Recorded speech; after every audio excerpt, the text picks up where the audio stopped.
All right, let's get right into it. We all know pregnancy is this profound, incredible journey.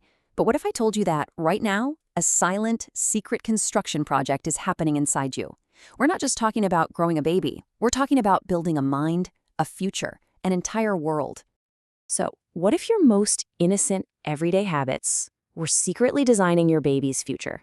I mean, really think about that for a second. That choice to skip breakfast because you're in a rush, that extra cup of coffee to get through the afternoon, the stress you carry home from a long day. What if those tiny, seemingly harmless moments are actually the blueprints for your baby's brain? That's what we're digging into today. The silent habits that are shaping everything. And this might just blow your mind. Your baby's brain starts forming just weeks after conception. Weeks. It's not some far off third trimester thing. Nope, it's happening right now. Every single day of pregnancy is another day of brain development, which means every choice you make matters, right from the very start. Okay, so first up, the mind's foundation. Let's think about it like this. You can't build a strong house without the right materials, right? Well, it's the exact same thing for a brain. So let's talk about the essential building blocks, the materials you provide from the inside. The sheer scale of what's going on in there is just wow. Your baby's brain is creating billions of neurons. These are the tiny messengers for thought, for memory, for everything, every single day. So when you skip breakfast, it's literally like telling a construction crew to build a mansion, but giving them 0 bricks. A good, nutritious breakfast is the first, most important fuel delivery of the day for that incredible project. Okay, I want you to remember one number, 400. That's 400 micrograms of folic acid every single day. Seriously, prenatal vitamins are not just a nice to have. Think of them as brain insurance for your baby. They're there to fill in any gaps and help prevent some really serious brain and spinal issues. It's an absolute non-negotiable. And hey, it's not just about vitamins. Think about sugar. Constant sugar spikes are like a blaring alarm in your baby's quiet learning space. Caffeine? That can be like a traffic jam on the superhighway that delivers oxygen. And your sleep? That's when their brain's construction crew really gets to work, releasing all these critical growth hormones. You see, these aren't just healthy tips. These are conscious decisions you're making to give your baby the absolute best building materials. All right, so we've got the building blocks covered. But you know what? You can have the best materials in the world, but if the construction site is dangerous, it's all for nothing.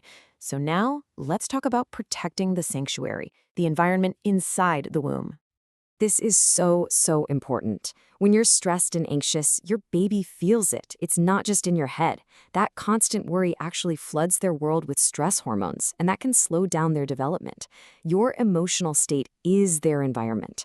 Your calmness is their first language of peace. It's like soothing music for their developing mind. But constant stress, that's like an alarm bell they just can't escape. And here's a story that just makes this so real. The person whose experience inspired this explainer shared a story about how, one night, a loud drum suddenly sounded at midnight. And in that instant, she said, the baby inside me jumped to tell me he felt that very loud noise. Wow. It's just such a powerful reminder, isn't it? They're not in some soundproof bubble. They are experiencing the world through you. So it's not just about what you feel, it's also about what you're breathing, what you're around. We're talking about invisible dangers, things like secondhand smoke, paint fumes, even harsh cleaning chemicals. These things can get in the way and mess with how your baby's brain cells are trying to connect. And get this, even too much screen time right before you go to sleep can throw off your sleep hormones, which then messes with your baby's critical growth cycle. It's all connected. It really is that simple. Clean air is like clear water for your baby's brain. You wouldn't want them drinking dirty water, would you? So why would we want them breathing polluted air? Protecting that environment, keeping it pure and clean, that's one of the most incredible gifts you can give their developing mind. Okay, the foundation is laid. The sanctuary is protected. Now we're entering the final, crucial stage, preparing for arrival. This is it. In these last few weeks, being vigilant is everything. All those habits we've talked about, they become even more critical now. So, in late pregnancy, it all comes down to one thing: maintaining that vital flow of oxygen. Oxygen is your baby's lifeline. It's the power source for their brain. And simple things like how you sleep or just making sure you're drinking enough water, it's all about keeping that lifeline wide open and steady. And this is one of the most practical, hands-on tips you'll get for that third trimester. When you lie flat on your back, the weight can actually press on major blood vessels, and that can slow down the flow of blood and oxygen to your baby. But just by switching to your side, that keeps the lifeline open. It's such a simple change, but it's a powerful way to protect their brain. You know, your baby is already communicating with you. They're already talking to you. Those little kicks and wiggles, they're not just random movements. They are signals. They're telling you they're doing okay. So the key is to get to know their pattern, their normal rhythm. If you notice a big change, if things suddenly get really quiet or frantic, that's a direct message. That's your baby telling you to check in. Don't ever hesitate. That's your cue to call the doctor right away. Listen, this next part is so important to hear. Sometimes labor gets tough, and if a baby is in distress for too long, if their oxygen supply is low, it can cause brain injury. Now, if your doctors recommend an intervention like a C-section, please hear this. It is not a failure. You have not failed. It is a brain-saving intervention. They are acting to protect your child. It is an act of love. So as we start to wrap this up, I want to completely reframe how we think about this journey. You are not just a passenger. You're not just a vessel. You are the architect. You are the one leaving an eternal imprint on this new little life. And I really want you to let this next part sink in. Because all of these small habits, these little choices you make every day, they add up to something so much bigger than just getting through 9 months. You're building a mind. You're building a personality. You are building a future. That's the real story here.